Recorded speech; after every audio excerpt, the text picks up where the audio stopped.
Yo, yo, yo, yo, yo, yo.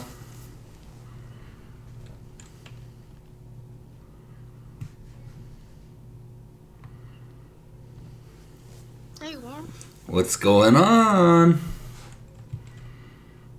Oh, good. How are you?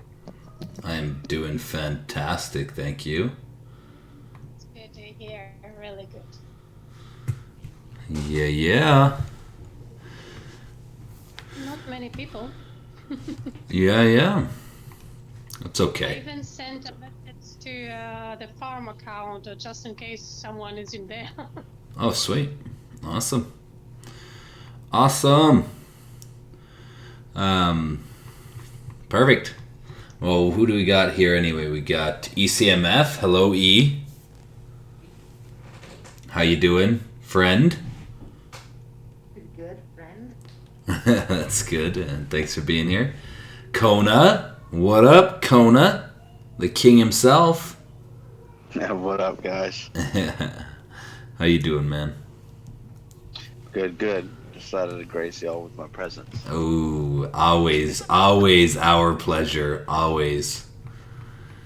I like the way he's putting it. That's awesome. Connor. Gotta stay and roll, you know? Awesome. And then Mar, of course. Thanks for being here, Mar. No, thank you. Okay, so what are we doing today, guys? We are going to talk about... Our topic is Reign of Chaos tips. Because by the end of the week here in our great TTT Alliance, if there's people that are not above 5,000 season points, then they'll be asked to move on to the Academy. So, unfortunately, there's quite a few, and they're not coming out to learn how, so they probably won't make it. But that's okay. They can learn on the farm or the Academy, whichever one, and they can come back anytime. But yeah, just so you know, as TTT members, we are starting a new phase here with our wars at reset, and if we go back to reset plus 8, same thing though. Anyone that wars will have to have a main or a C19 plus farm in the main, so that we can have 2 castles to tile with, and the farm will just mostly be tiling, and then obviously your main castle will be doing all the normal stuff. But yeah, that's where we're at. So, like I said, upstairs. Well, we're all on mine. Do I need a farm in with NFC and blood?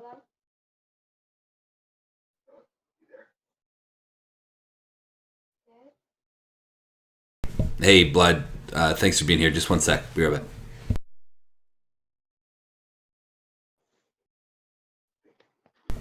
Okay. Kids were just going to bed. Okay. So what was your question? Sorry, Blood? You said bring a farm over with the castle. Well, I've got blood and NFC in there already. Yeah, you're So I good to need go. bring, Nope, you're good to go. Just one. The rest of your farm's just farm. We just want the one that is. I mean, it. The thing is this is like, I know it'll set you back possibly to farm that farm, but ultimately it'll push us forward to get better rewards this season, so that farm then will possibly get the rewards by the end of the season if you're cleaning purples with it too and everything like that. So you'll get rewards with your main and with your farm, and then you can kick it out at the end of the season, and then you can farm it and have that bundle to farm with too. So it's a temporary sacrifice for a greater end result, I believe. So, and it's kind of fun running 2 castles, because you can do stuff with your farms a little bit first, or your farm first, and then your main castle still has like full stamina when it comes down to like hitting buildings or something like that, something that you need a strong castle for. So it worked really well last war. Many of the people that were on for reset had farms that we already have in the main, so that's the kind of direction we're headed. And so maybe with the topic, we'll start with let's just pull up my stats here. So as everyone knows, if you go into your Reign of Chaos tab, season tab at the top left, and then Alliance Intel, you can look at your own personal, what are they called? Seasonal contribution points, okay? So this is where you can see how you're doing, stacking up with the rest of your team, and if you're competitive, then there you go. But ultimately, all you need to achieve is seasonal contribution needs to reach 10,000 to claim the rewards. And then if we go back one page, we can kind of look at the rewards based on if we ended at 18th today, which would be highest that we ever ended in Reign of Chaos. Woo! But I think we can go up a little bit more than that for sure. But this is the rewards we would get. And then you can go check out the other ones if you kind of scroll over, which everyone should know at this point because it's Season 3. So you need to get that 10,000, and this season it's much easier to get that. You get more points for tiles, you get more points for purples, you get more points pretty much for everything, except for I think the war stuff is all the same in the stone, but the tiles seem to give you way more points.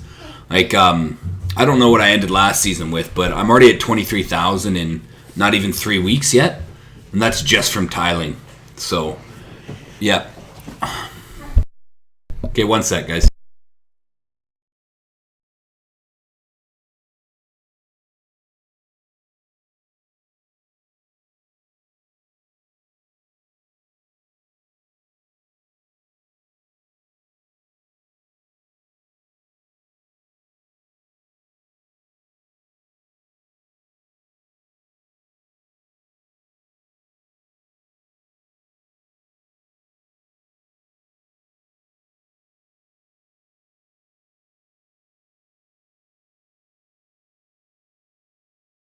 Okay, sorry guys, I'm back. Okay, so the first things first, just the information purpose part of this RC tips and tricks stuff will be just how to read this card here, the seasonal contributions. Pretty basic, nothing too crazy about this. Your season points comes only from tiling, so taking purples, enemy tiles, just tiling, occupying empty tiles, and you get points for taking whites in your own state too, but I would probably steer away from that if you want to be united as a state. And then as far as the convert to contribution part there, you get stone donation 1 to 10 ratio there, 10% goes over to that. And in TTT we had a minimum of 30 to 40,000 by the end of the season. You need to donate that much. I think we're pretty good. We don't need much more stone at all this season. We have a lot that's left. Okay, one second. Sorry, guys.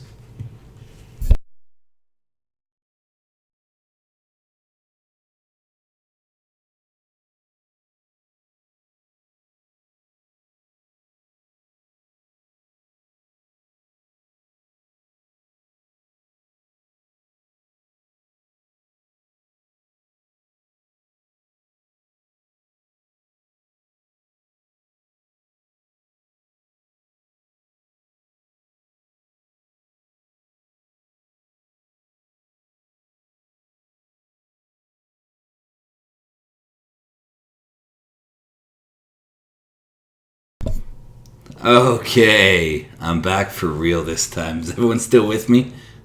Anyone left?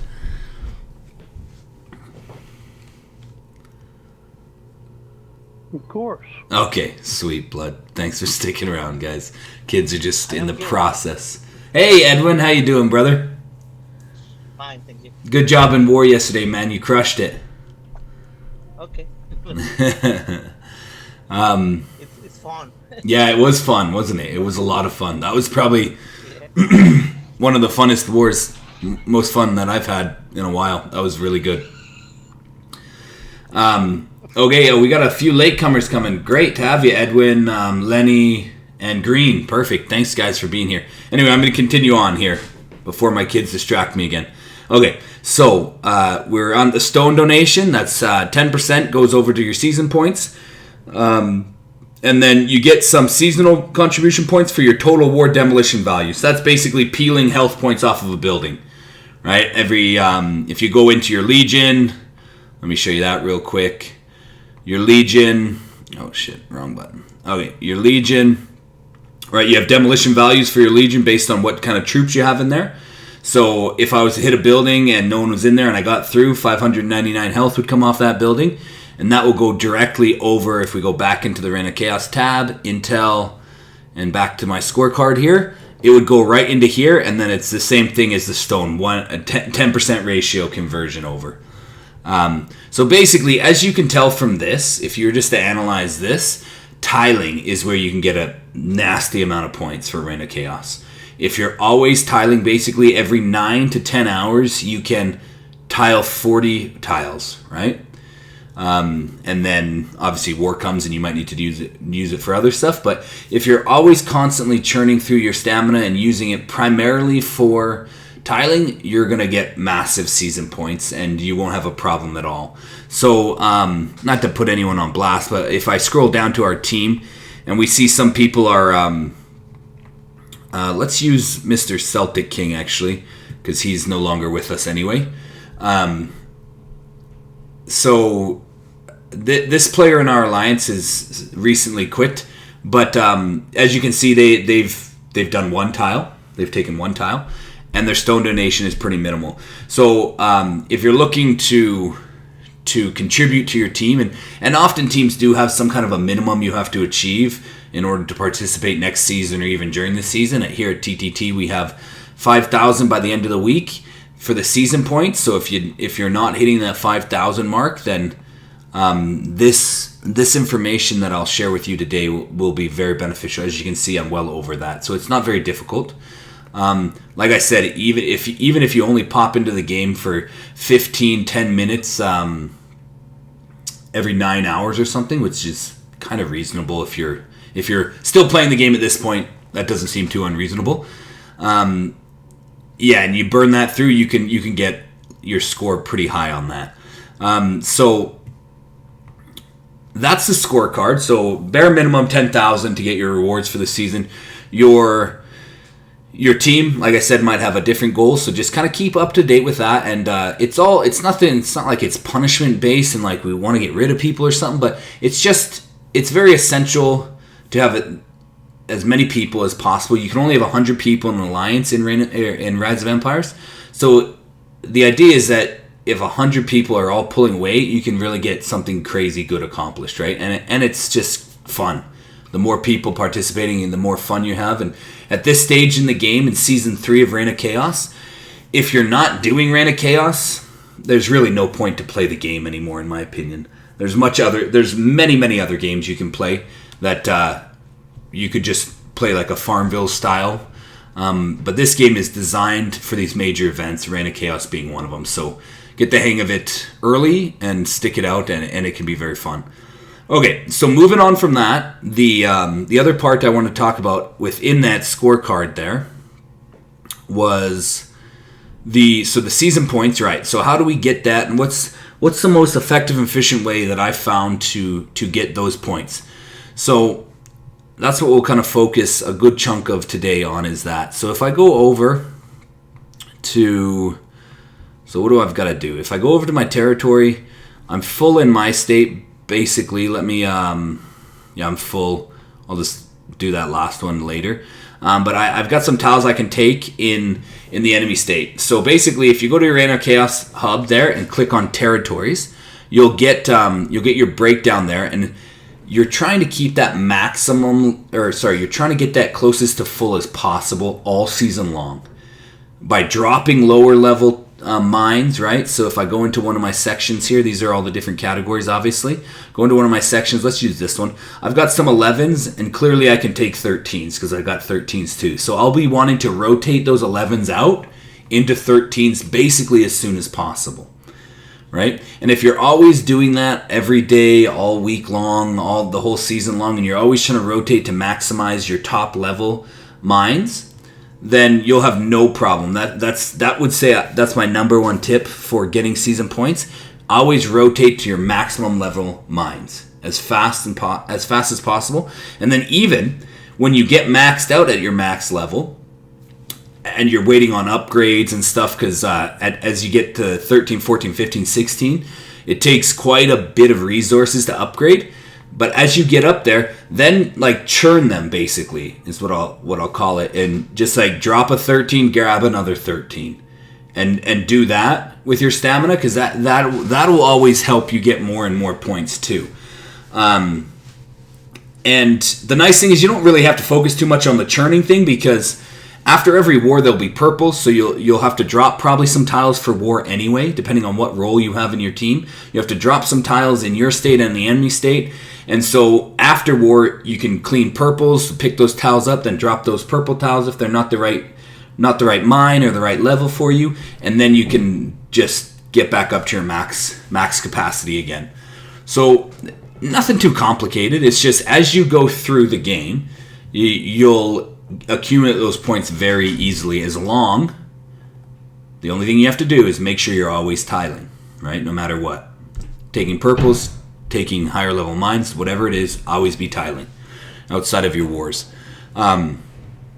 So perfect. Everyone still with me on that topic? Thanks. Yeah. Awesome. Yeah. Awesome. And I think everyone here on the call has plenty of points. Actually, there was Edwin. Do you mind? I would like to use you as a quick example really quick, my friend, if that's okay. You here, Edwin? Yeah. Perfect. Okay, so if we we're going to pull up Edwin's scorecard here. And so, Edwin, can I ask you a couple questions real quick? Okay. So, how often are you tiling, would you say, in a day?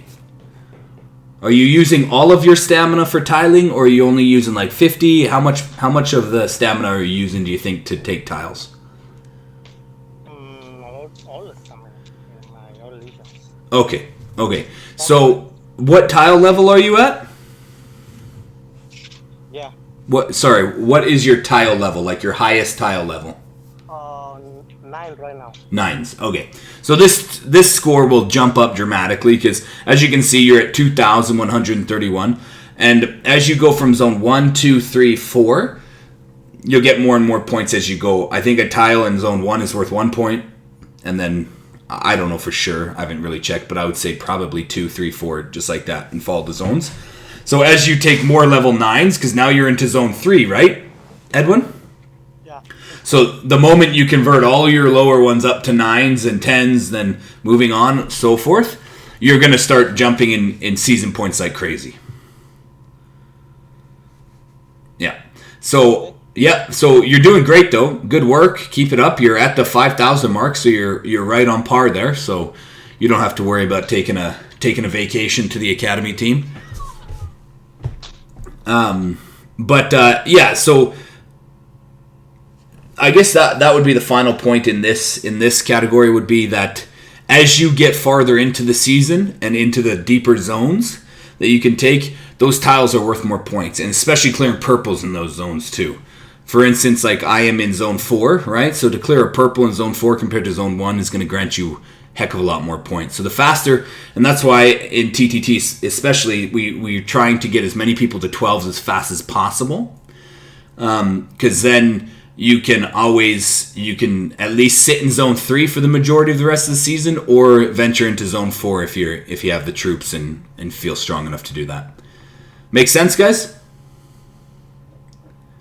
Did Machete message you? He got 12 just a little while ago. Yeah, I already passed on the reward for him, so yeah, good job to Zuzu there. He did wonderful. I think there's a couple more that messaged me. Opa just recently messaged me, so I'll have to send him the reward too. Many more rewards going out, guys, so the moment you get to 12s, let me know and I'll send you a reward your way. Okay, so that's the first thing, is the majority of the Reign of Chaos is tiling. That's what you're going to do most of your time. The next point I want to hop to would be Specialization. Okay, so Specialization along with upgrading your honor structures. I think those two go hand in hand.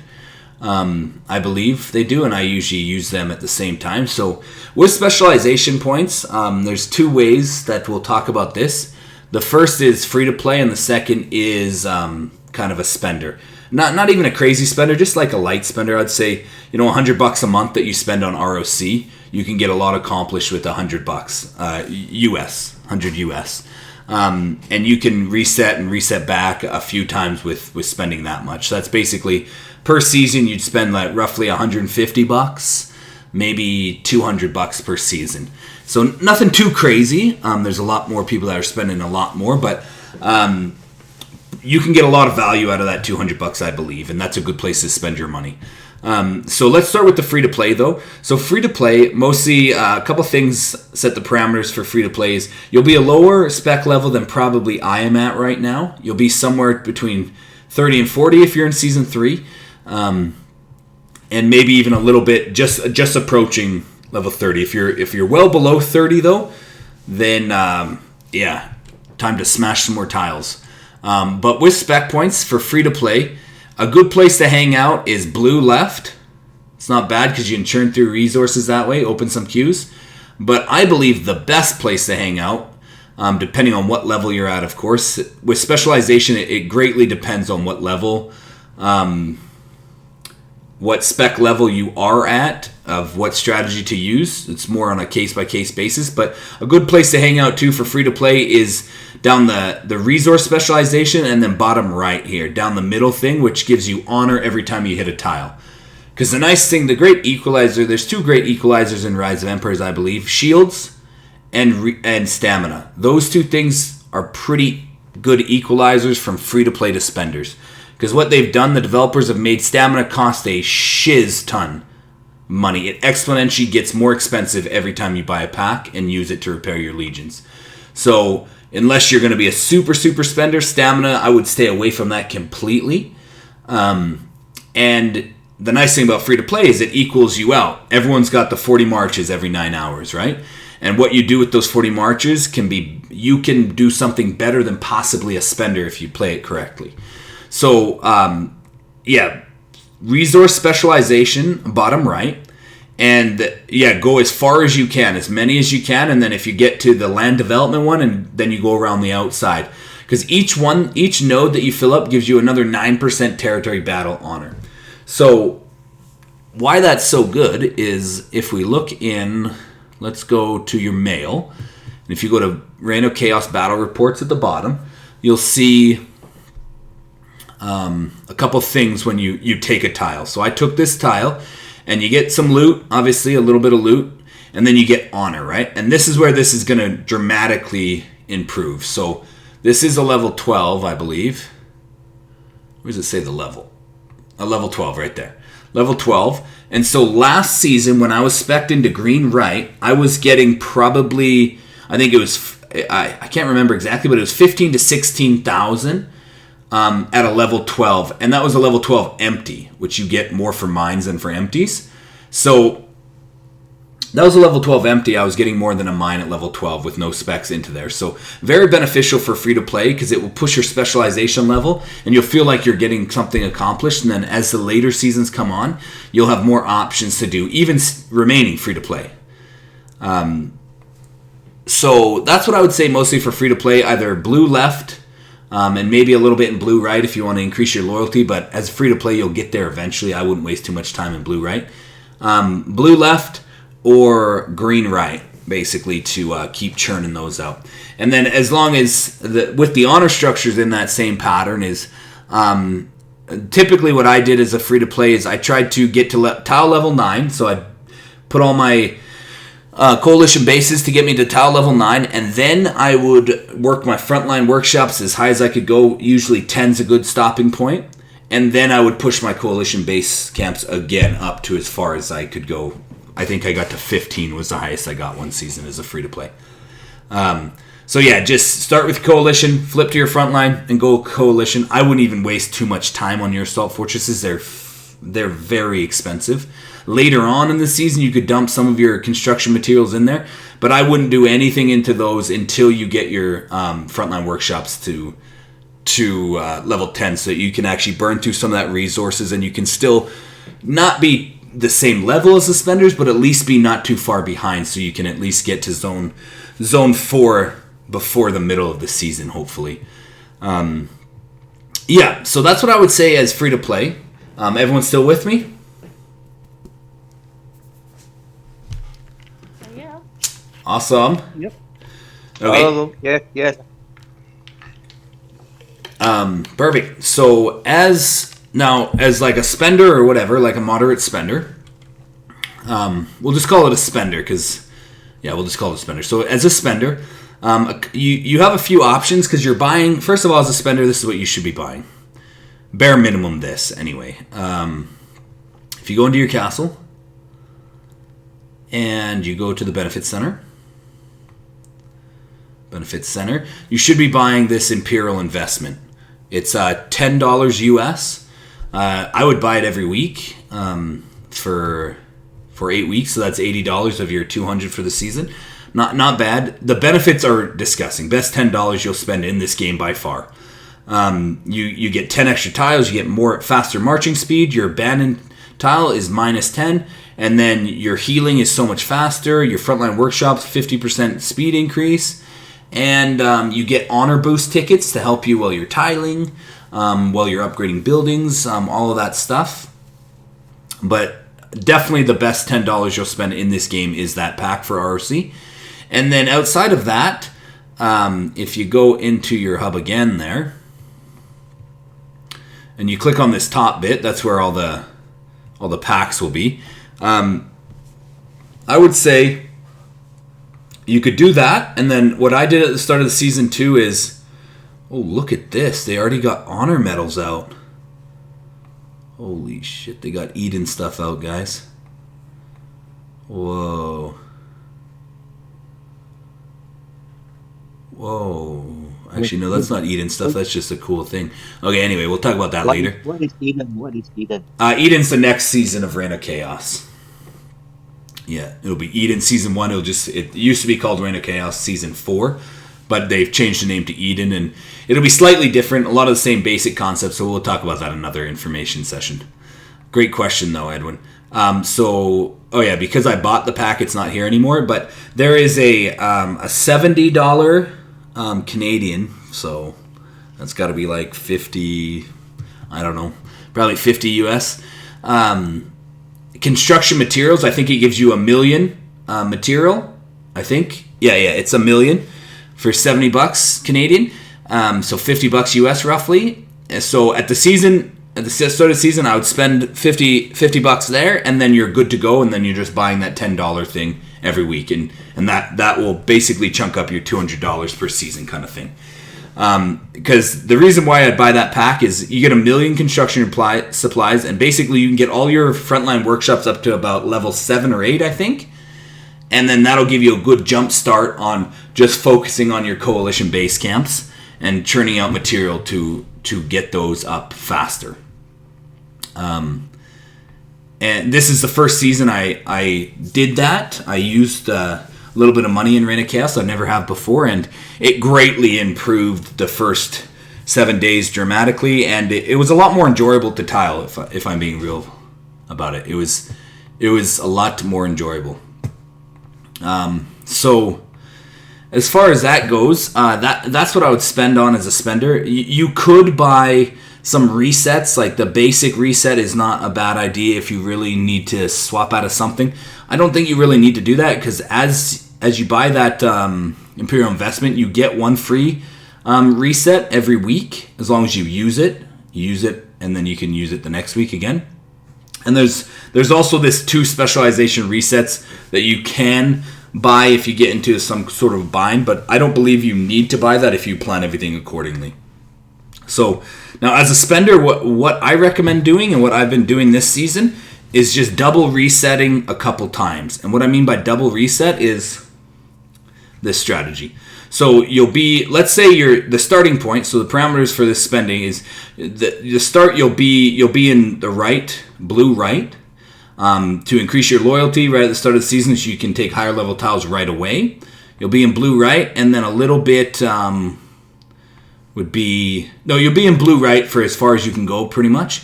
And then a double reset you could do right at the beginning would be you reset down, open up your assault fortresses, and then reset back out of that, right back into loyalty again, and keep going. That maneuver will help you reduce less troop loss as you get to the higher tiles, so that's not a bad thing. And once those things are unlocked in a season, they stay forever. You'll just have to rebuild them if they get destroyed in war, but you don't have to ever spec back down into there. So I did that. And then the other one that I'm going to be doing a couple times, probably just one more time this season, is another double reset. So I've already done the first half of it. As you can see, I'm in the queue, so I was in right loyalty to push as high tiles as I could go. I got to tile level 12, and then I double reset. So I reset into the queues, one reset into the queues as far as I could go. I would do the resource specialization first and then open a queue or two based on how many levels I have left. But you want to definitely get the left side ones, which is hardtack and chip marble. That produces the military supplies that will give you higher coalition base camps. So collect that for a few days. Then after a few days, so I'm on my stretch of waiting and collecting resources. After a few days, as I've collected resources and burned through all those resources in my frontline workshop, I would reset again and reset down to green left and get all the middle ones and all along the outside. And that basically gets you plus 90% honor structure gains when you upgrade an honor structure. Sorry. So you get an additional 90%, and it gives you some active abilities that are huge while you're upgrading too. This one in particular, Civil Engineering, lasts for 2 hours, and so right before you're going to upgrade, you're going to pop your ticket that you get from Imperial Investment. You're going to use this, and you'll have the additional 90% from your spec points there.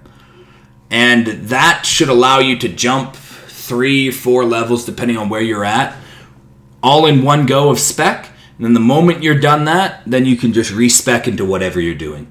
So I probably will respec back into blue right. Sorry, that's a double reset, right? And then the next week, when I get my free again on Imperial Investment, then I'll respec back into loyalty.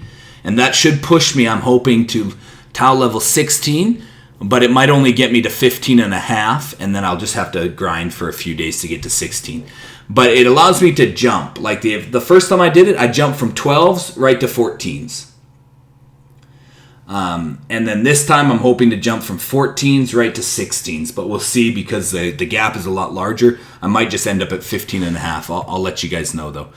But that's something you can do as a spender, is you can jump some tile levels. I think that's an effective method that I've been using this season. It helps you increase your spec level. So the majority of the strategy is you get to higher tile levels faster, and then you also increase your spec level. You're using those buildings to increase your spec level as fast as possible.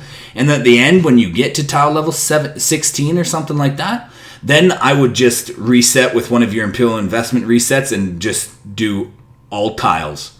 Do all tiles like that. Or if you need to be 47, I believe it is. I can't remember. We'll just say 50 to be safe.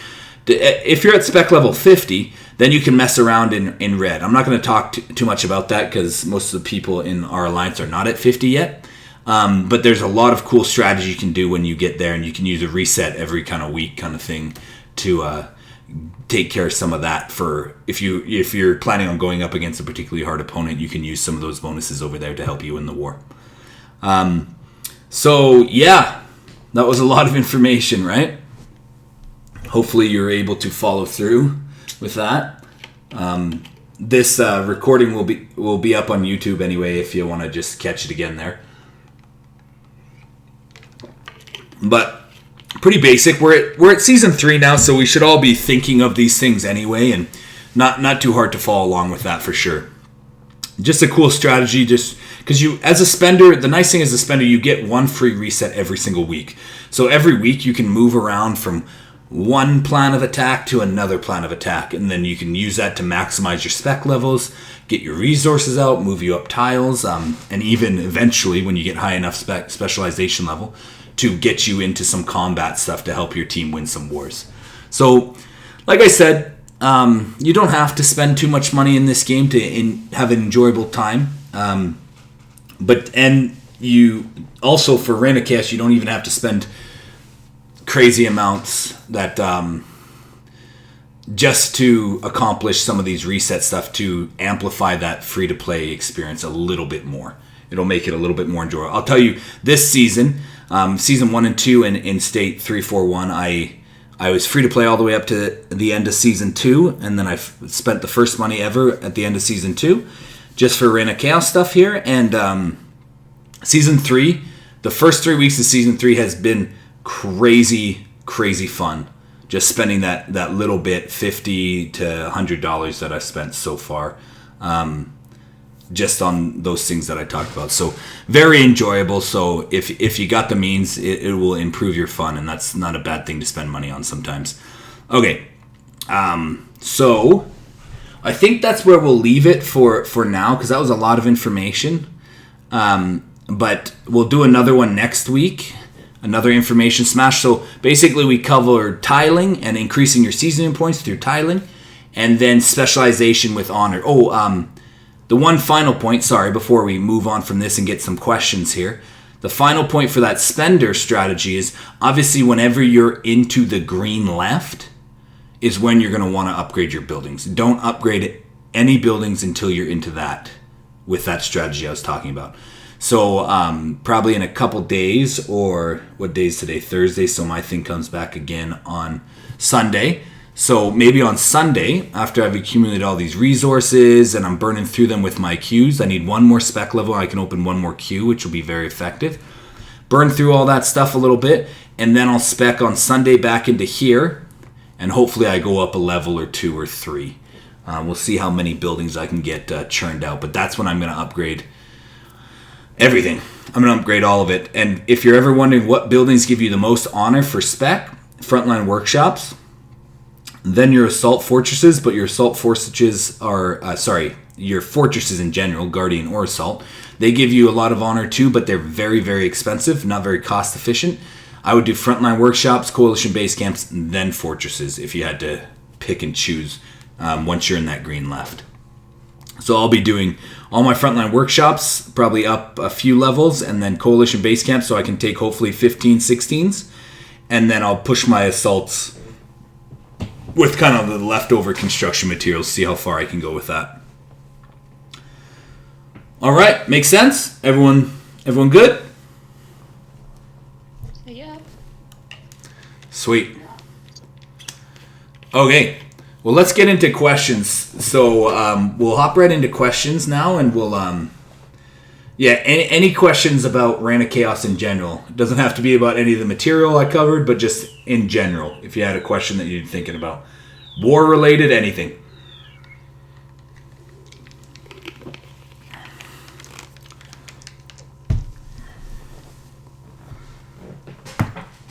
Sweet. No questions. That is awesome. Well, we can just mess around a little bit then. We can tile some. Perfect. I knew someone would come up with something. Well, first of all, we know that Ivan has some questions, but unfortunately he's Right. not here. Yep. Move forward. I was wondering, what's the strategy for TTT regarding having allies? Allies. Ooh, good question. Okay, so I'm going to answer your question, but first, let me share some information about just generally how allies work in Reign of Chaos, and how they should work, if that makes sense. How they are working in our draft, in our seasonal draft, and how they should work. Okay. And then that should hopefully answer your question, Mar, if that's okay. And if not, then I'll circle back and see if I can't hit it better. Fair enough? Yep. Okay, so every season you get a bracket of 8 states. So 1, 2, 3, 4, 5, 6, 7, 8, right? And your state will be one of those 8. And basically, they should relatively be the same strength-ish. We all should be the same strength. That's why it's a seasonal draft. And because we had the Hell Alliance that finished in the top 4, we moved on to a little bit tougher seasonal draft for Season 3. As you can tell, some of these teams are quite powerful. One of the teams, I can't remember who it was. I think it was Burr. I counted like a lot. I can't remember how many it was. It was north of 30 for sure. C25s. Okay? And so, not to say that they're all going to have T9s and they're all going to be massively strong, but it doesn't hurt to have that many C25s for sure. So we're definitely in a stronger bracket than last season, a stronger draft, I should say.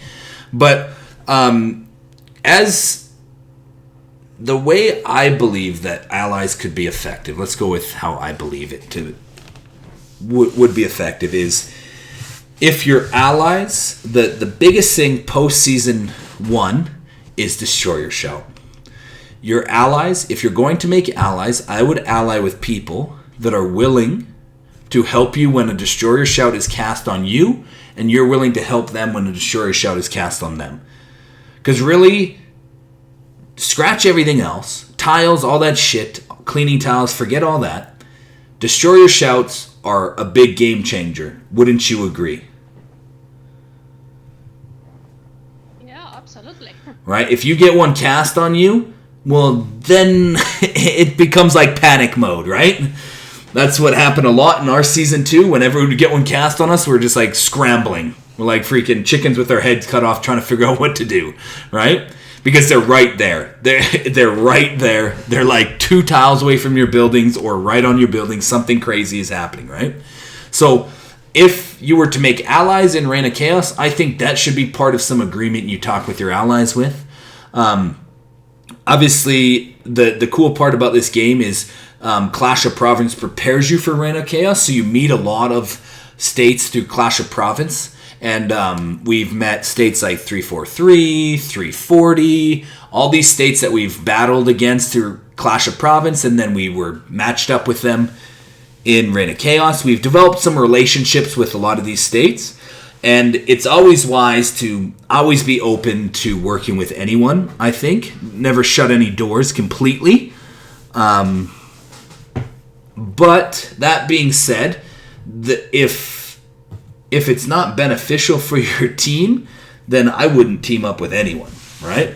But in my opinion, Season 2 and 3 is Destroyer Shout should be on the table of negotiations.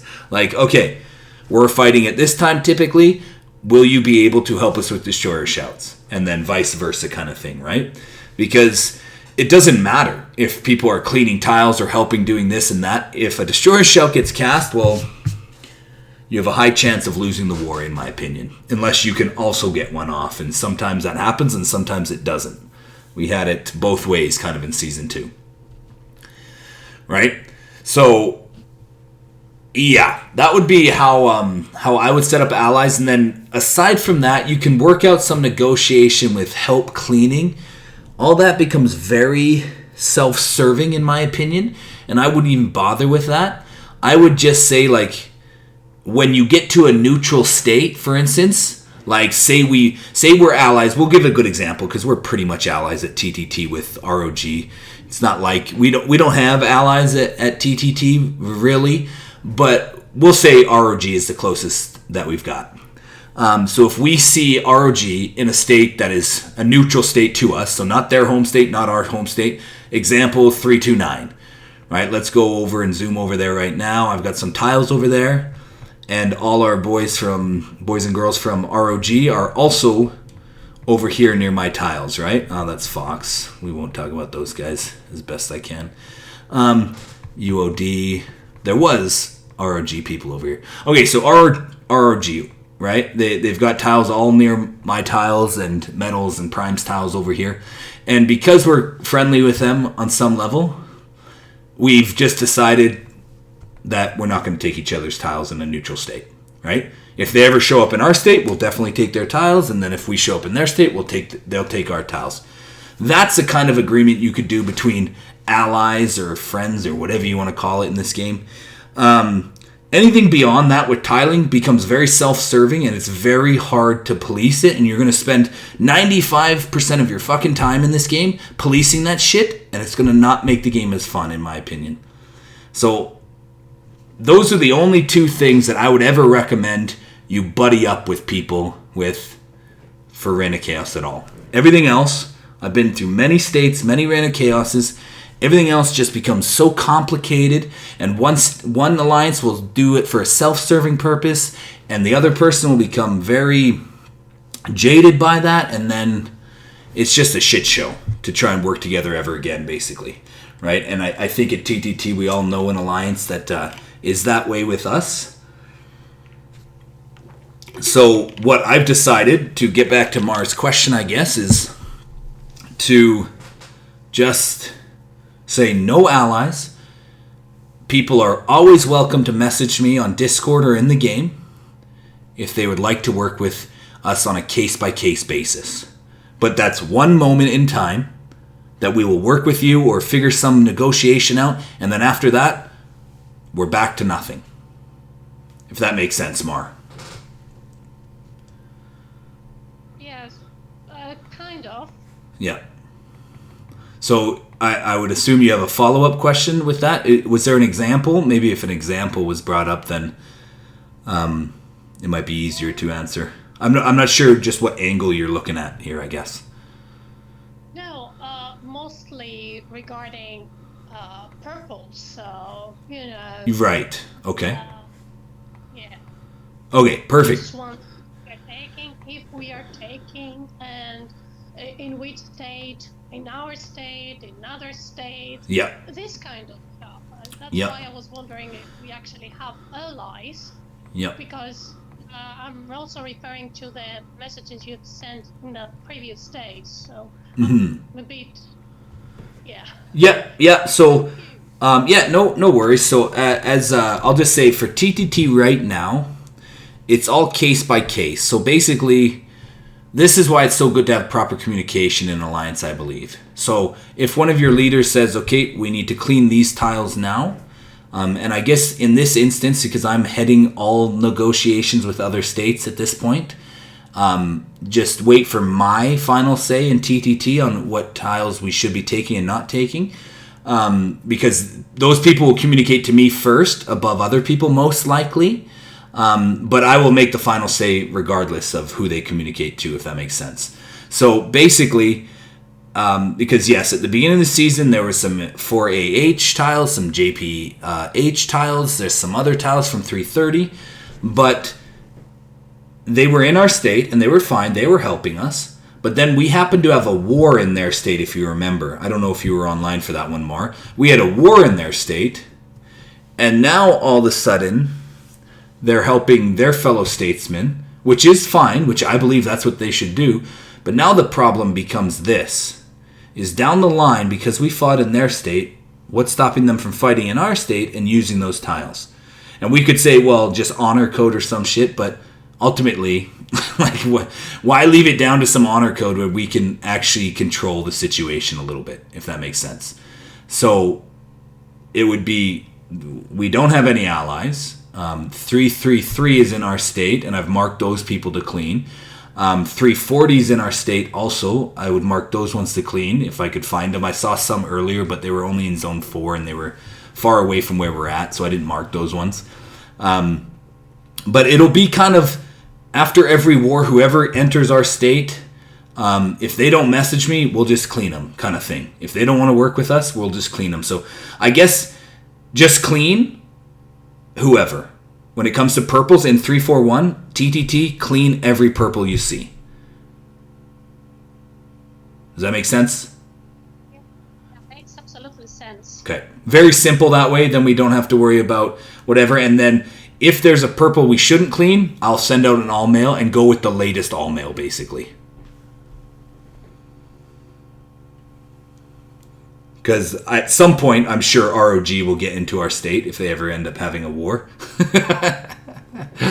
I don't know. Did they get a war? Freak, I forgot to screenshot. Core, are you here?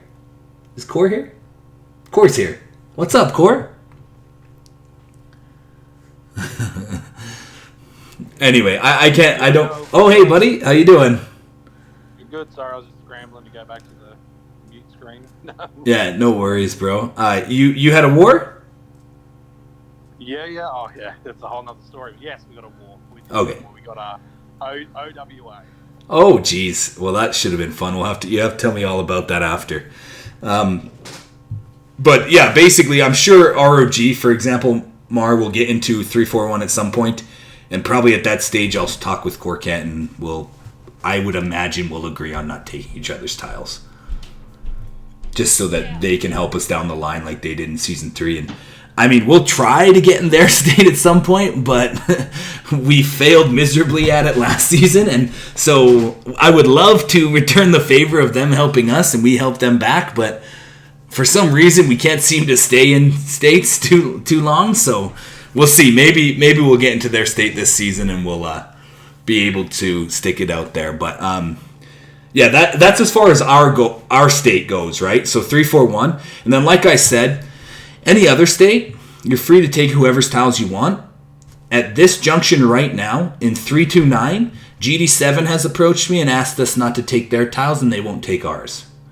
So obviously there's going to be people in every alliance that's going to do this, but as a general rule, if you click on a tile in 3-2-9 and it's purple, make sure it's not GD7, please. And if you hit 1 or 2 by accident, it's not the end of the world, right? They might take a couple back from you. It just... Like, the best strategy in neutral states is just stay away from everyone. Just go find some nice, clear, open space and go tile over there, right? As best you can. I had actually a person from GT7 messaged me, oh, you know what? Apologies, I accidentally got one of your tiles. It was in state 3-2-9 just a couple of days ago. And, right. I abandoned it. You can take it back. I said, no worries, mate. I have taken already others. Don't worry about it. Right. Yeah, GD7's been pretty good, actually, since we set that up. We've only had that set up for, I think, 3 or 4 days.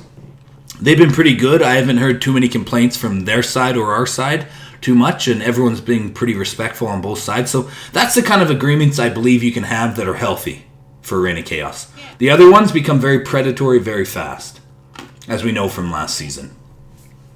Yeah. Right? So I think those agreements, I'm always open to any agreements with any state, any alliance, always like that in a neutral thing. But when it comes to our state, we have to defend our state like crazy, because the thing is, if we let people into our state and just tile randomly and we have one agreement with them and they're going for the Hell Alliance or for Reg or 6IH OPE, right, then it's going to create this animosity, and yeah, you know the word, animosity, that's the one. Animosity between people in your own state, and then it's just going to be a shit show. Right? You don't want to be messing people over in your own state. That will never end good for you. I promise you that.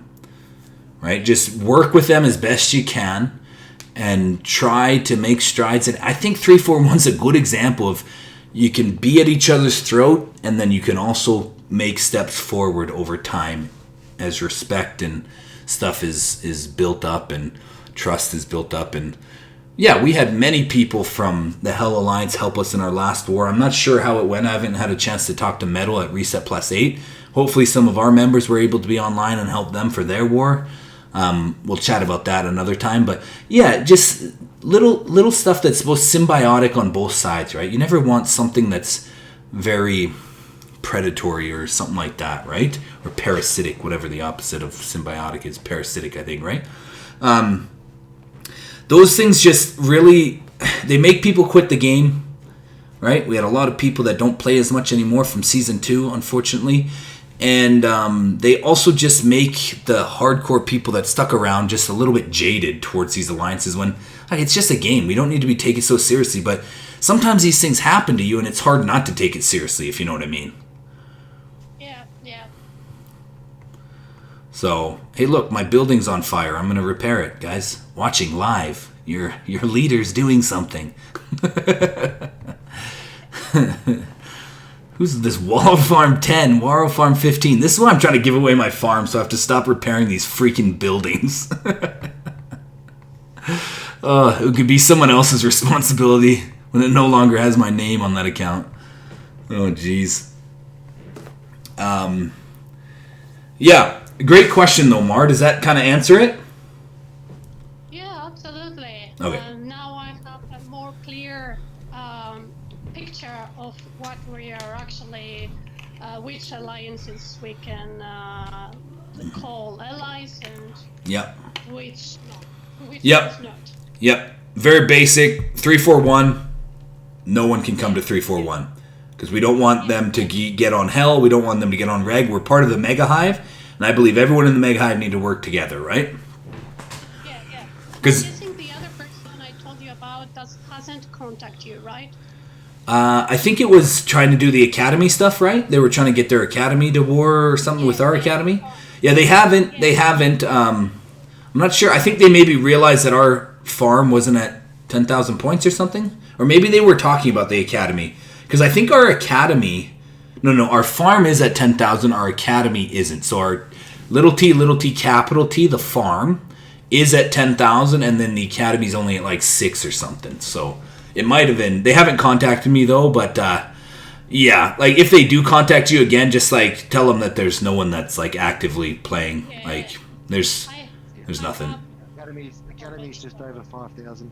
Okay, perfect. Yeah, so the academy's coming along, and then the farm we have access to those shouts. Basically, both those, as everyone in TT knows, like both those alliances are purely to help with the main alliance through ROC shouts and tiles. Right. If you want to play ROC properly and give it your best shot, then you definitely want to be in the main alliance because the other two will be nothing but just helping the main alliance. Yeah. Yeah. And what a few of the academy players found out last season, unfortunately, was that even if you get over 10,000 points, if you're not in the top 40, you don't get any rewards. So that's another incentive to be in the main, right? Is you'll at least get. I mean, hopefully we don't drop below 40th spot as a main alliance. That'd be kind of sad. Seems how the bottom 10 are mostly academy teams. But yeah, if those people are interested in rewards, then yeah, they'll have to come to the main. But yeah, makes sense. Yep. Awesome, great question, Mar. Thanks, appreciate that. All right. Any other questions come into your mind at this junction?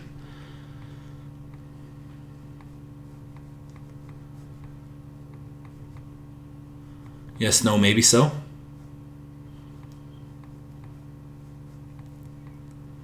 Nothing? Nope. What up, Metal? You made it. Yep. How you doing, brother? Good, man. I just woke up at 6. I missed the majority of it, but I got the question. Yeah, no worries.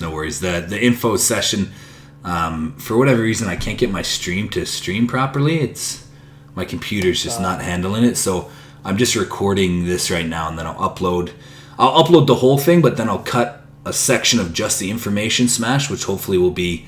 I'm crossing my fingers that it's only like 20 minutes, so that people can just go back and watch that if they really want to get a couple pretty good tips about Reign of Chaos. Okay, great. Yeah. Sounds good. Yeah, but for any of the other Alliance members or whoever, they can watch the full video to find out the questions and stuff and the answers. Because there's definitely, it's always good for our Alliance people to stop back in and check out those questions and stuff, because a lot of them, like Mars, has to do with our Alliance typically, right? That's where everyone's main questions are of what are we doing for this, what are we doing for that. So yeah, anyone got any questions about attack, defense, anything that particularly has to do with our Alliance? Questions, concerns, ideas, anything you want to share?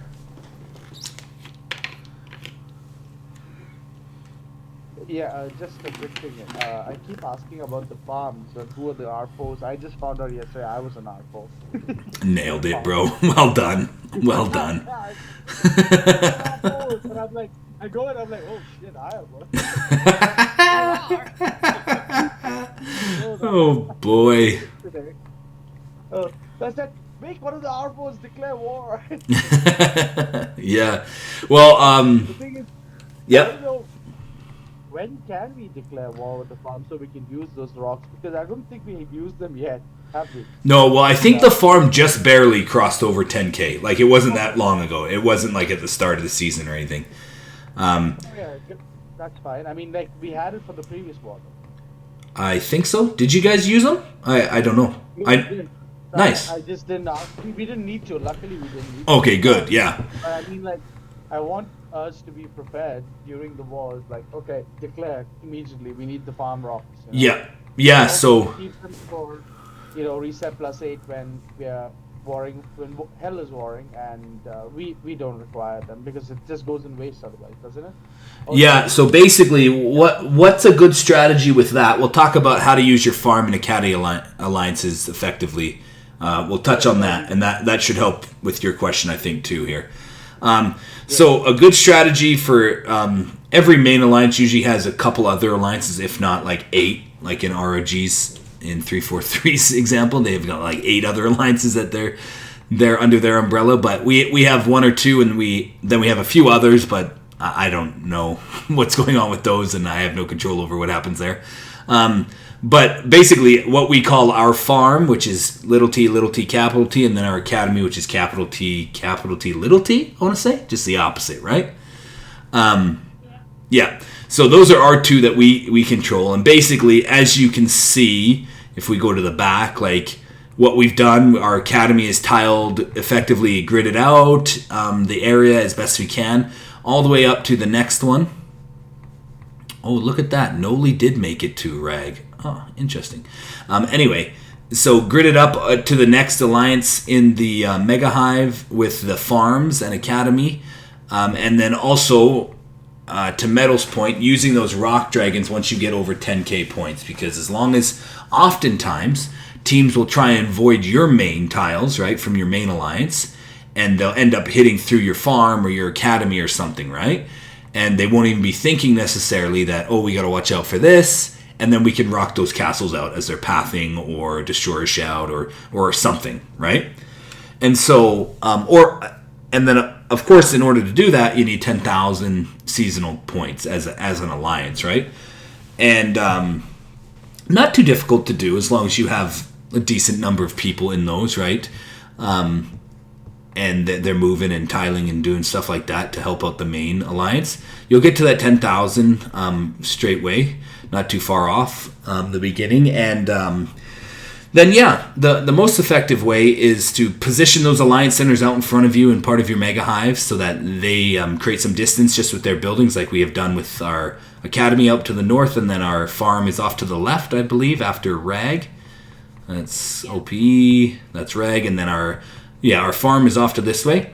If I'm being honest, I haven't had any part of this for the most, except for right at the beginning, because all my farms, except for a few that are on my iPad that my kids broke, are out. They're in the main alliance now. So I haven't really been scoping out and following as much as I did in the first couple seasons, but now on to Metal's question of what we're doing as TTT with those is whatever you R4s decide, basically. Okay? And Mar would be included in that as an R4 or I think she's the leader of the farm now, actually. Right, Mar? Yeah. Right. So obviously Mar would be included in that too, and whatever you guys deem necessary. Because I'm not going to be involved in that just because I have too much with trying to negotiate with all the other states and all that stuff. I don't want to be playing the game as much as that would require, if that makes sense. So whatever you guys decide is best. Like putting someone that's always online for war is always a great idea. That's why I was in control of them originally, because I'm always going to be on for war, so I'll always be able to declare and use the rocks. But we have, I think, let me just go look right now while we're talking about it. Let's go look. So our, yeah, see, I think, what is this? What's this? Oh, this is ODC. Yeah, this is part of us too, but I really don't know who's over here. Like, Percy and Axiang both quit the game now, so I don't know who any of these people are. Oh, Pink's got I think that's Pink from our team. Chaos Farm is in there. I've messaged anyone that speaks English and tried to get them to the main with no success, so Chaos has got a bunch of farms in there. So I don't know what this alliance is at all. Anyway, so not looking at that one. Let's get to the actual ones that we're talking about. Okay, so our academy is this one. Yeah, Willow Farm 2. Apparently I'm the... Oh, yes, I did ask Vela to make me the R5 because I want to be the R5 so we can get to 10k points. I'm going to bring a couple of my farms back and try and push it to 10k, then pull them out again. And I needed to be the R5 to do that effectively. So, but how can I see the R4s? Okay, so yeah, so using these people here, obviously Green, Edwin, Kai, right? Those, I don't know any of these other people. I know Cosmic Cowboy, but as far as active, he's not very active. I don't know who these other people are. But yeah, so using those leaders over there, and then here it is, Farm Alliance. Look at all these TTT things going on. I don't even know what all these are. We got this one that's Mars in control of, and I think this is where, yeah, A&M, Vela, ECMF, Metal, Kai. So, yeah, you guys work it out. But basically, what I would say is the best thing during a war is don't declare it until we need it, if that makes sense. Yeah. Because that we can save it for declaration later on for like the Hell War, like Metal was talking about. And then maybe we could help Hell or Rag or OPE or someone else in our state with our farms, right? Yeah. Yeah. Yeah, it's not costing the main resources, it's costing the farm resources. Exactly. It's better. Yeah, and our main castles can be spreading. They don't have to be... Yeah, we're helping the state, but we're doing it in a very efficient and effective way that way, you know? Yeah, that's what I meant pretty much, yeah. Yep. Awesome. Great question, Metal. So yeah, just work it out, you guys, and I believe you'll do it. I know you guys. You'll crush it. One thing I'll say right now while I'm looking at it, because I'll forget later, is please drop your tiles. I know you're going to be scared and all this stuff. Just drop your tiles, because I'm trying to get all my farms in here. And other people's farms to come in here that are going to be on defense. And that's how we'll fill up these holes. But I'm going to be the architect of this defense probably all season, unless I get too busy with something else, then I'll offload it to Metal. But for now, just drop all your tiles, unless you're holding a tile for yourself for defense and you've been designated by myself or by Metal to be it on defense. Does that make sense, guys? I think mostly everyone dropped their tiles except for people that are defenders. Yeah. There was just a couple I saw that are probably gone now, actually. Yeah, I think they dropped them already. Yeah, okay, so it actually looks okay. It's not bad at all. But yeah, we won't be using the building strategy as we tried that one war, because apparently you can't move buildings inside of wartime. So we'll just have to be diligent about the tiles. And the plan is, just so everyone knows, is I'm going to designate one of my farms that'll be in the main, that all it will do will sit here at AC1, and after the war's over, it'll go and tile all the holes before I go to bed. Cross my fingers. Cross my fingers. That's how that's gonna go. That's the plan. Just so you know. Yeah. If you could remind me, that'd be great. But that's the plan. I'll just probably have them sitting at the back corner here. So I'll probably use Wall of Farm 1 when they get into the main here. Surprised these haven't been ravaged by someone in our state. Anyway, they'll get into the main here probably today, and then I'll just use Wall of Farm 1 to just do that, and that'll be literally that purpose of that castle. Make sense? Yep. Okay. I think Farm 1 was one of those that I would kick out tomorrow. Yeah. Yeah, I got onto my iPad. It still works, but my kids smashed the screen. I don't know if I showed you the picture, Mar, but they smashed the screen, and so it still works. But there's like pieces of glass coming off, so it's not the greatest thing to be messing around on. So I think we'll end up buying a new one, but yeah, exactly. Yeah, sweat and blood. Then you know you mean it. Yeah, that's right. Yeah, but yeah, that's why those farms I haven't been on. There's like 10 farms that are in the farm still that I haven't been on for a while because, yeah, my kids smashed that. So. Oh, so Queen Farm and the other TTT Farm are yours, right? I don't think, no, Queen isn't, but the TTT Farm one probably is, but that one might be lost. Just kick them out. It's not the end of the world. If you kick them out, I'll find them. If I find them, great. If I don't find them, we'll let the state ravage them. It's all good. Yeah. Okay. Yeah. But But you see what kind of a leader I am. Yeah, you're crushing it. Yeah, you're getting it. I like it. Learn. Yeah. All learn. See what kind of leader I am. Mm-hmm. Yeah. Yeah, totally. Okay, so great question, Metal there. Any other questions? What do you guys? Anything pop into mind while we were talking there? Yeah, actually, everyone asked about when they should,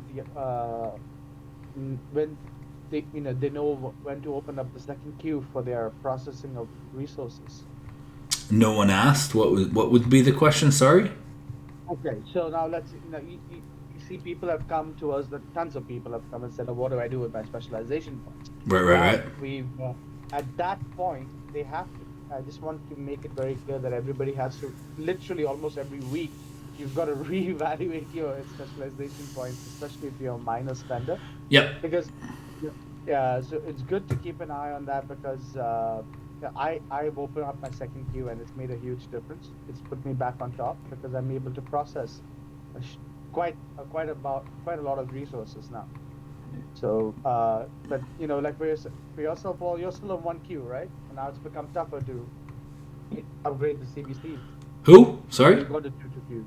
Have you opened 2 queues or are you just on 1 queue? So. Yeah, I got 2. I'm just about open my 3rd one. Yeah, I'm in a situation here that because I had to wait on my reset because we were at war and I had to drop tiles and then I had to get them back before I reset. I've got like a ridiculous amount of resources that I need to burn through, so I'm going to open my next queue at the next spec level.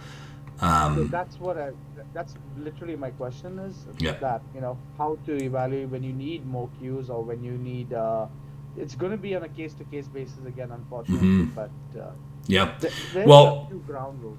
Yeah, there was you missed the information session, but we talked about how a spender. Well, we talked about free to play with spec points and spender to spec points. Obviously, as a spender, you have a little bit more flexibility where every week you could do 1 reset, bare minimum, right? And then if you wanted to buy a basic, then you could do 2 every week, right? And then, the crappy thing is about buying this goddamn thing, you have to buy the second one. Yeah. Well, so as you know, Metal, I've done the double reset once now, and then I'm in the process of doing the second one. Like I'm sitting on. Can you see my screen there? Is it still doing on Discord there? I'm tiling in 329. Yeah, no worries. Anyway, so basically, like I've done my reset and I spec'd into all the resources left and right of resource spec going north. I have the chip marble and the hardtack and then lumber and the rusted stuff. Those 2, I've got those all the way up both sides, and then the rest went into the queues. And so now ideally I don't want to sit on this very long, but I need to get to that last queue because I have a shiz ton of resources, right? And so as you can see, I've got 11 million food or hardtack stuff and 3 million marble and 4 million of the wood and lumber. So I've got a lot of material to churn through. And so I'm going to churn through as much as I can, probably till Sunday. Hopefully open that next queue today or tomorrow and churn through that. But the idea was this. I guess the basic of it is this. Is that when you get to a certain level of your mines, when you've maxed out all your mines, like this time around, I pretty much got all 13s, right? And then I had a few 12s and a few 11s, and then I had to drop some for war, so now I'm getting 11s and 12s again. But I had a bunch of 13s, and then I spec'd out of the blue right and into the resource specialization north, and opened as many queues as I could, right? Unfortunately, I fell 1 spec point short, which was tragic. I probably, if I knew that was going to happen, I probably wouldn't have spent 1 over here. But that was just poor planning on my part. And so I have my queues going and my resources building at the same time. Now, I probably didn't have to do that this time around, but I didn't realize how, when I'm at my top end, 150 tiles, right? 150 tiles plus 155 tiles, all being in mines, that produces like a ridiculous amount of resources, right? As you can see from my resources, I've got like 11 million of some and that. So they're producing a ton of resources. And at this point, I need my frontline workshops even higher. But basically, I'm just going to gather for the next couple days as many resources as possible. And then I'm going to do the second half of the double reset. And I'm going to drop into honor and bust my honor stuff out. And I should have a ton of resources to do that. If that makes sense, Metal. Yep. Right? And so I guess to answer your question, it would be when you get to a level, right? When you get to a certain tile level, like I did it at tile level 11, and then now I did it at tile level 13. When you get to those tile levels, then that's when you're going to want to open more queues and spec up into the resources, or just open more queues and build some buildings, one of the two, right? Whichever you're feeling based on how many resources you have. But you're going to be wanting, like you said, you're going to be wanting to evaluate this every week. And like as the season goes on, every day you get another tile, right? Every day, every reset, you get another tile to your total. So, and if you're able to sit on, like it's not going to be like this for every season of ROC and for every alliance, but we have a state that they're not cleaning us out of. Well, they're not cleaning me in Zone 4. 329, right? So I can just sit on those tiles, and that's producing a ton of resources. And so depending on how full you can stay will depend on when you need to do this reset. So it's really case by case, but the moment you feel that you're at the high enough tile level where you can get out of blue right, and you have enough resources that you can build some buildings, that would be the moment to do the double reset. Or at least do the first part, and then wait a couple days and do the second part. Okay, I guess I missed the information there. I just want to ask one more thing. Did you talk about the land development? That would be ideal. No, I haven't yet, but I think closer to the end of the season, because you don't want to get into land development too early, because you can only develop to the highest level you're at, right? So depending on where you're trying to end up, like I'm obviously trying to end up at 16. Then once I get 116, then I'm just going to spec out of everything and go straight into tile and get land development and just pull them all up to 16. No, that's the thing. I read it. You can't get all to 16. You can go max to 15. Oh, to 15? Yeah, can we check that? I don't know. Is that what you said it on that thing? Is that what you said? Yeah, it's written there. Can we read that just to make sure? Because to me, it seems like you can't do 16s. Cannot exceed the highest level of territory. So inland development, is that what you're talking about? Yeah. Okay, so it's at checkpoints. You'll see it in what's it? Yes. So it says maximum level. So once you get this 5 points in there, territories lower than level 12 can gain 1 level over time. Cannot exceed the highest level of territory owned. So what do you mean? From that, you can get all to 16. That means, but there was something it said. Which one is it? Bottom right, right? Yeah. Green resource specialization, then right, and then it's the last one before you get into the final. Where's the last one? Okay, see the last one.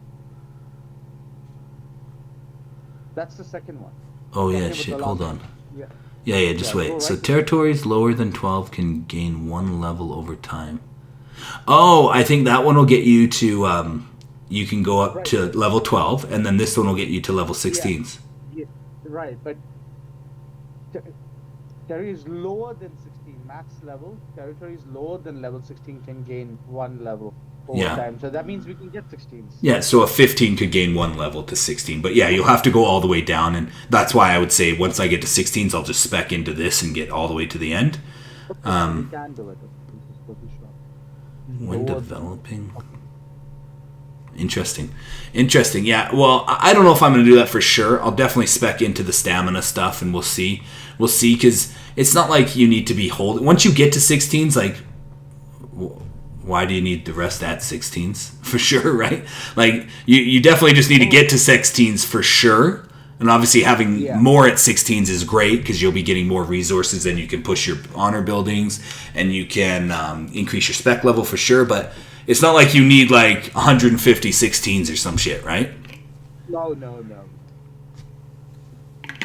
So I'm not even sure. I'll reevaluate that. I'm not even sure if it's worth to go down there or just stick on the outside and take like 15s and 14s and keep churning your 15s and 14s and 16s or whatever, right? Whatever you're at, just keep churning those for battle honor gain. Yeah, there has to be that balance. I mean, from what I think is like, we have to figure out that balance when you get to that point, because is it worth getting all to 16s, or is it worth keeping all 50s and going up north right up to a certain point where you're producing almost 20% more, right? Yeah. Was it 10% more resources or some? I don't know. I can't remember. Yeah, I don't know. I'm still trying to figure out how to catch you before the end of the season in spec levels, Metal. So that's what I'm trying to do. That's going to be a little tough because it was a lot easier doing it in the previous season. Oh, for sure, for sure. Not impossible, but I'm just gonna keep double resetting every single week till I do it. Okay. Yeah, that should work. I mean, I haven't done mine yet, so Yeah. I've done only one. So I was planning to do it soon. Yeah, I don't know, but just in general, I guess the strategy would be to reset and open the more queues and all that stuff. I'm not going to do it every week or like last season. I'm going to do it once I've got all my tiles up. Yeah. Because balancing that upgrade with running for tiles, it just becomes a little too tough. Yeah, for sure. And you don't have as much time every single week, right? Because you're at war, and once you're out of warm-up week, then it's not like you'll be spending all of your stamina, every ounce of it, on tiling anymore. You have to do wars, and you have to have some available tiles to be able to tile in the other state, and then drop them and get some sneaky tiles. Eventually, someday we'll do that. I mean, these states have been hella good and hella strong. So, but and we've been grinding, so we'll get there. I have a cool strategy that after next war I'm going to tell you about it, that I think could help us stick in a state a little bit longer, but I'm definitely not going to say it right now. Yeah. We're going to do something that I think might help us stick in a state a little bit longer. We'll see how it goes, because we lasted almost 24 hours in 334, and then we 333 or 330 was really good. They crushed us fast. They got onto us and they got us, but we were spreading pretty crazy good. But as we get more and more farms, honestly, then everyone's gonna have 2 castles. Double the stamina, double the things. Whatever. You could be tiling over here with your main and over here with a farm, and then there's 2 spots that they have to come and stop now, and everyone could be doing the same thing all over the state. So it's only gonna get easier and easier. Right? And hopefully some of the people get burnt out from us just being pests. Right? And they're just like, fuck these TTT guys. We're not cleaning them this time. Someone else can get over here. That is the goal. Yeah. Well, the goal is just be so annoying that people give up. Eventually, down the road. Or we make new enemies and get ready for. Oh well, I'm sure we've made the hit list for Burr, but they're not bad. I've messaged quite a few of their people because we're against them in COP, so I've messaged them about throne truces and stuff like that. They're pretty good people. No one over there seems too dickish for the most part. Yeah, it's gonna be a fun KE. Yeah, it's good. Dude, they got all those people. Is Ivan here? No. Oh, Ivan is here. Dude, we're KE against 330, Ivan. Let me know when. Give me a timer, like reset or whenever. Oh, yeah, bro. Remember when I was messing around with Stigar last time? Oh, yeah. Yeah, that's his state this time. We can do that for 2 days now.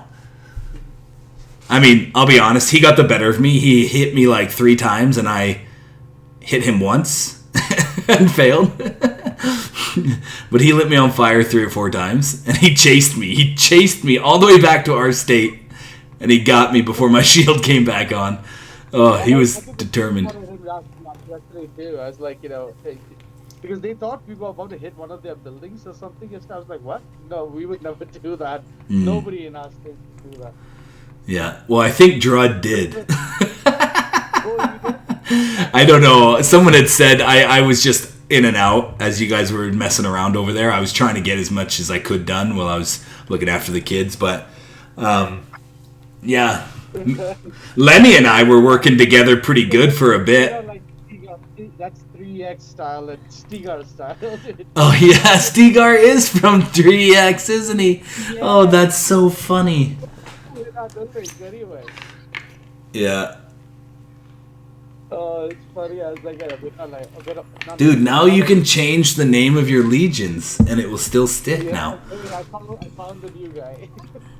Only problem is he's like 3 times or 4 times stronger than I am. So Yeah, and then Bad Bunny was wherever Bad Bunny ended up.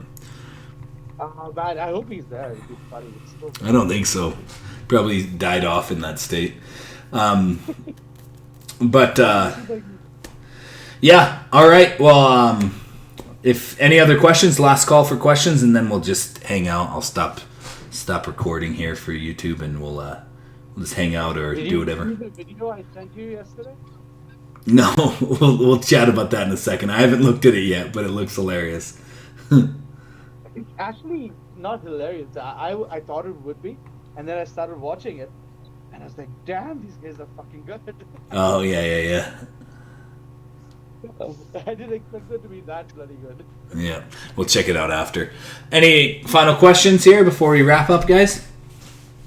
Yeah, I got a question about the ROC points. Well, not points, but the rewards.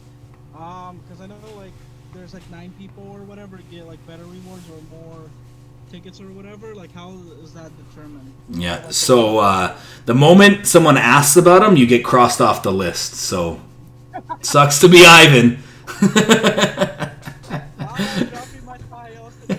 Yeah. No. Yeah.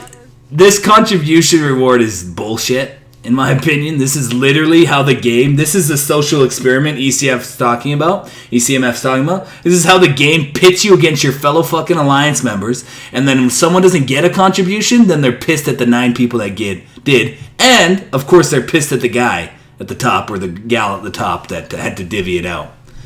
But I liked ECMF style. If I'm being honest, I like what she did in season 2. Okay? They gave everything to all of them. Yep. No one got the contributions, and everyone got honor rewards. It was all good.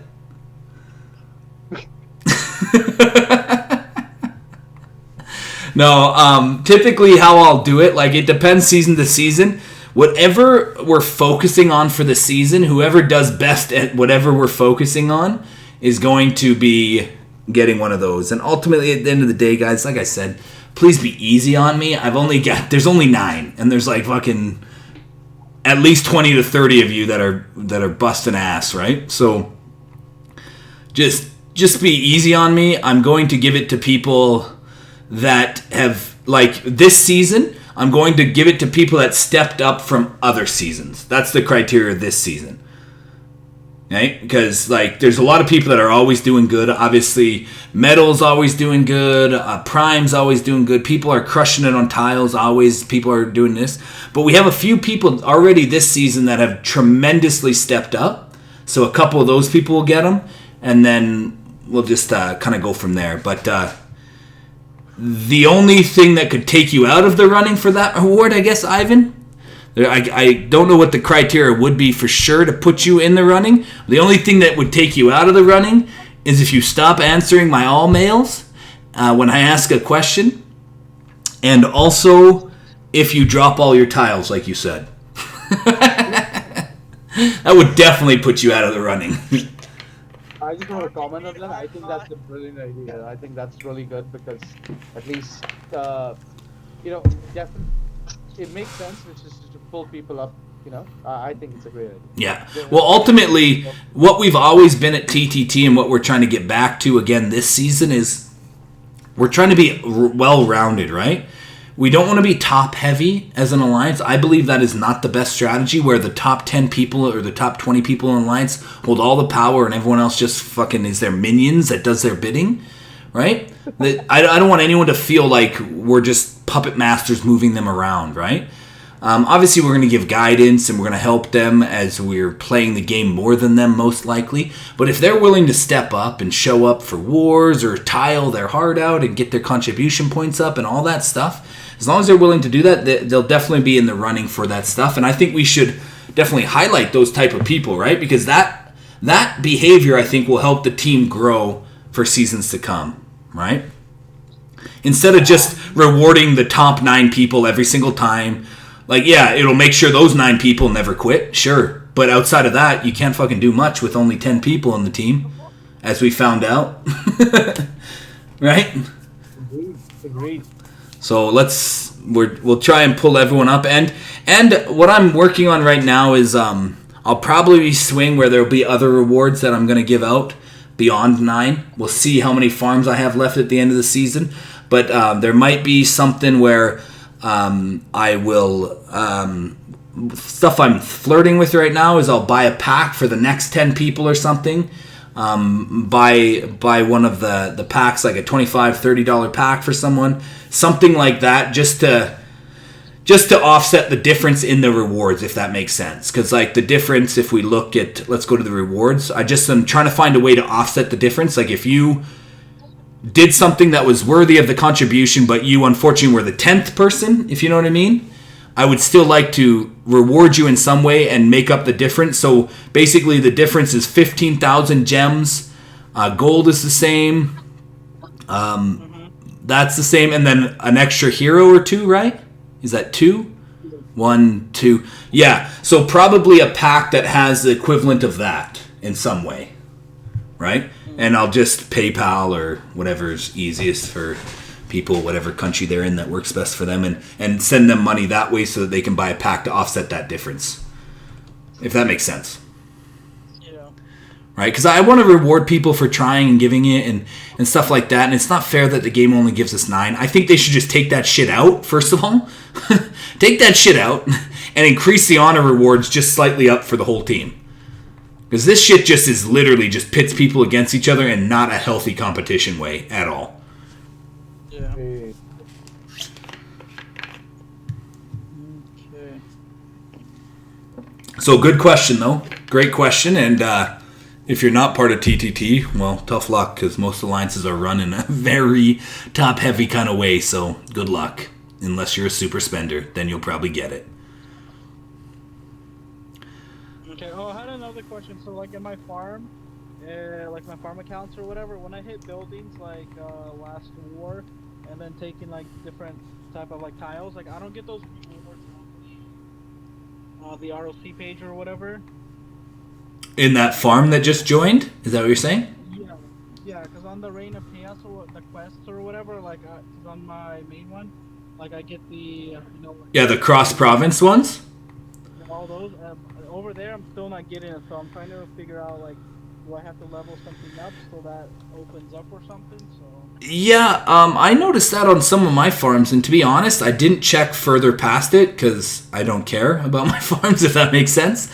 But I don't know. Maybe we'll just open it up to everyone, because I noticed that on a few of my farms that those quests aren't even available. Yeah. Like, they're not even available. Like, let's see if this farm... Is this farm in the main alliance? Yes, it is. Good. Okay, so this farm, we're all farm 15. Like, they're not available. You see there, guys? The cross-province ones. Like, do we have to be at a certain level first? Maybe you got to be at, like, tile level 5 or 9 or something first. Does anyone know?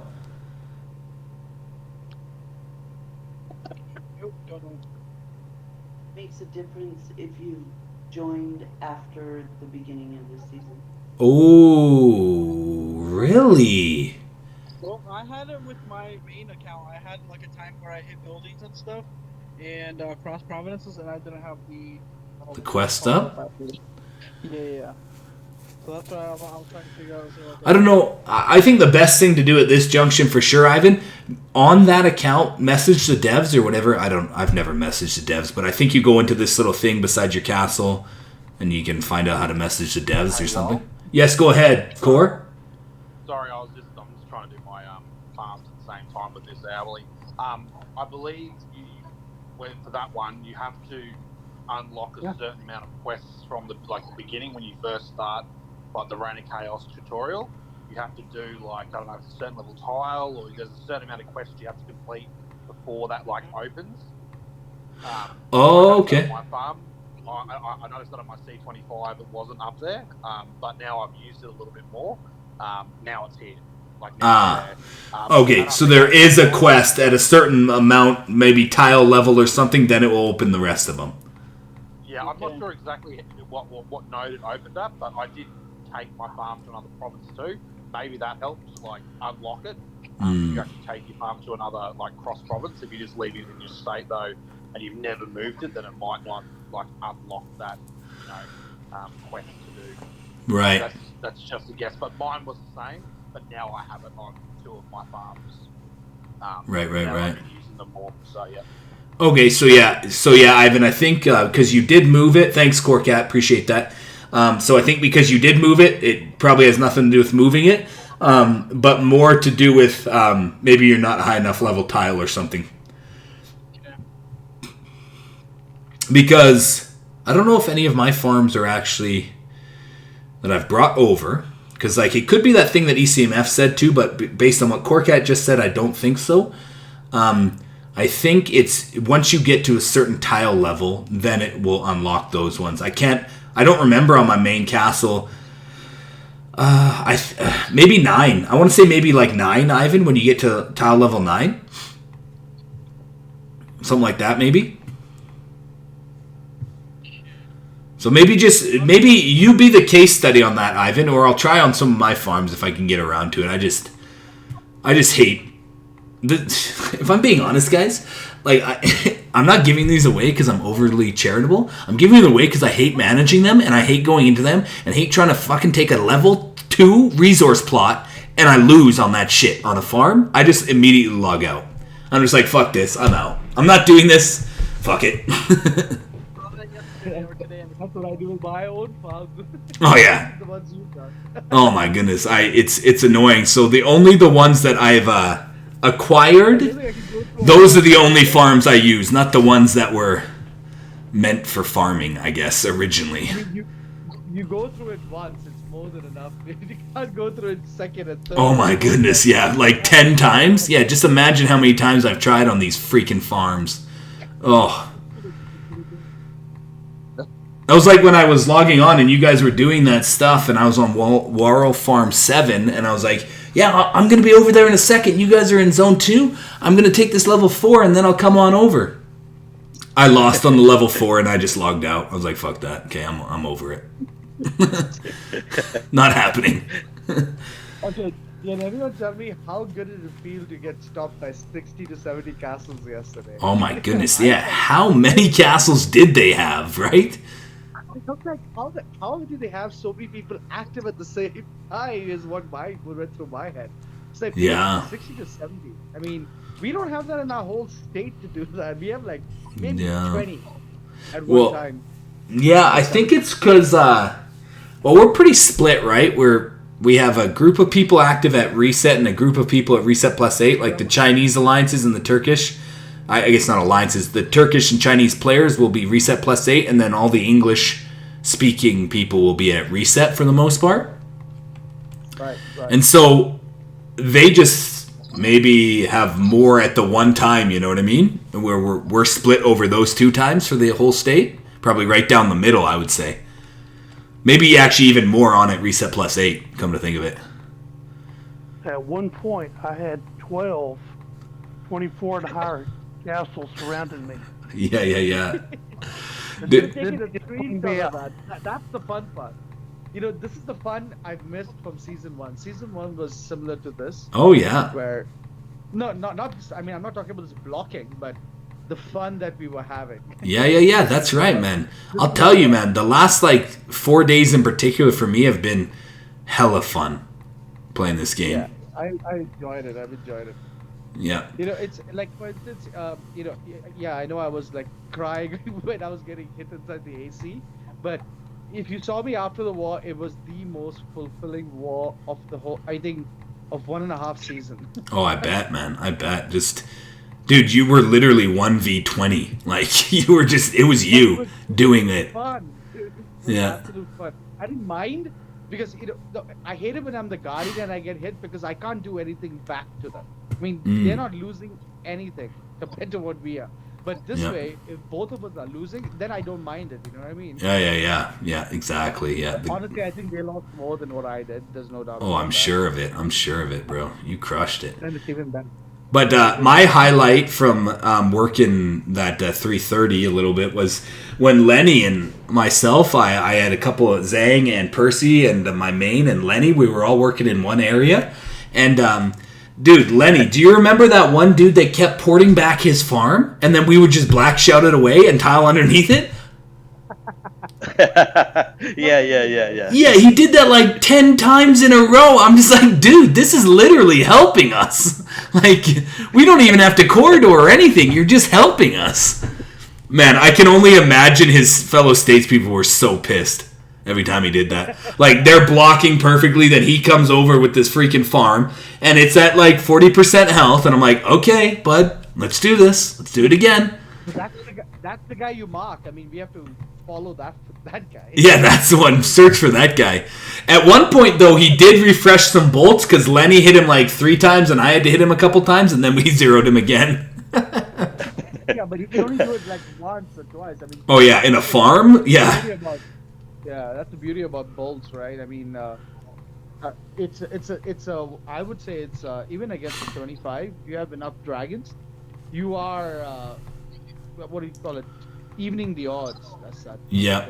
Because at some point or the other, the 25 is going to say, "Screw it, I'm getting out of here because I can't waste all these crystals."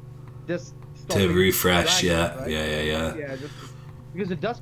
Because you have to upgrade your damn building. A lot of times in this game, it's like a game of chicken. Like, who's going to leave first kind of thing. Right. Yeah, they're hoping they stop. Yeah, you can refresh once, maybe twice, but then when you have like 60 volts, it's Well, remember when we used to get into the ACs in Season 2? And, dude, they were using like 70 black shouts on us per castle? It's like, oh my goodness. Just crazy.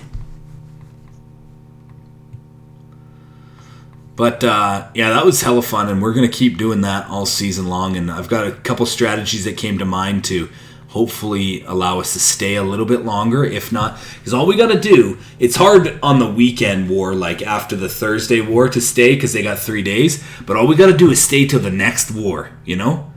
So stay like a full 24 hours, and then we've done our job. Because if you can stay in a state till the next war, they can lose track of you very fast after that war. Because now there's new people coming in. Hopefully. I mean, unless everyone chooses, which is pretty typical. But, you know what I mean? They have to worry about someone else potentially. And now we can sneak by in some way. So that's kind of the goal. Make sense, guys?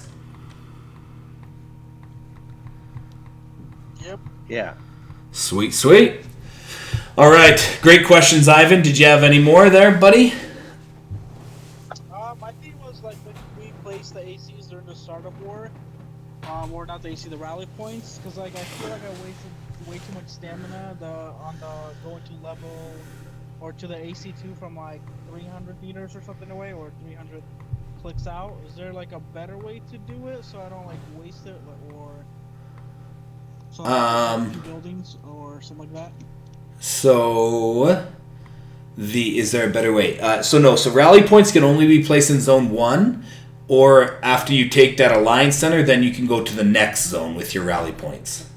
Okay, that makes sense. Yeah. Okay. So that kind of limits us. That's why sneaky tiles is the best way to get into states. But the states we're going against in this draft are pretty good at eliminating that as an option. But ultimately, so just last war, what worked good is that we were doing everything at the same time. We were doing AC1 and AC2 at the same time, and 2 paths to AC2. Okay? Now, yeah, that burned some stamina, but what it allowed us to do, Ivan, was get farther into AC1. Okay. Right? So it does feel like it's a waste sometimes, but the thing is, it's just a matter of like using our resources a little bit better than they're using theirs, right? Okay. And distraction is a good technique, especially for a little bit weaker team like us that can't cast a shorter shout. Then we'll have to use things like distraction and sneaky tiles if we ever get to that point. Right? I mean, we do have sneaky tiles in 330 and 334 if any of them ever watch this video. Yeah, we have those there, so just beware, guys. Go look for them. Waste a couple hours looking for them. I mean, use a couple hours of your time to look for them because they're there. I promise you. I mean, yeah. no challenge, out there. Yeah. Oh, did I just get freaking Hurricane off of normal recruit free ticket? Do you guys, anyone else see that shit? No. Let's see. I sure did get Hurricane off a normal recruit free ticket. Whew, baby. Oh, feeling fresh. Who's the new member? The what? There's a new member. Is there a new member? Yeah, one new member. I can't Where? read. It's just 666. Oh, at the bottom, yeah. I'm just gonna decline. If they don't just message me. I don't know. We're not just gonna accept whoever. Just message me. And did they message me? That would be embarrassing. Okay, they didn't. Oh, Green is trying to tell me that I should have just accepted it. Unfortunately, it's just gonna Green. I probably would under normal circumstances, but I'm at the point here where it's already the people in the alliance still that aren't at 5,000. This random person is probably not even gonna fucking help us with ROC, so why do we even have them, right? But if they message me, And burn him. yeah, and burn him. That's right, and burn him. Yes. I should have accepted him, kicked him, accepted him, found his location, kicked him, and then burned him. Is that what you're saying we should have done? Evil. Oh boy, that would have been harsh, but I like it, Green. I see where your head's at, bro. Next time, I'm doing that next time.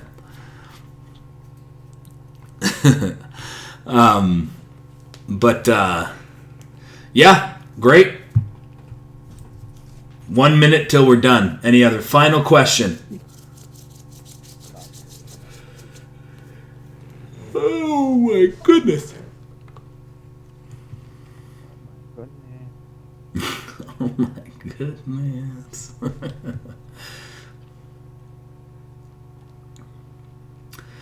All right.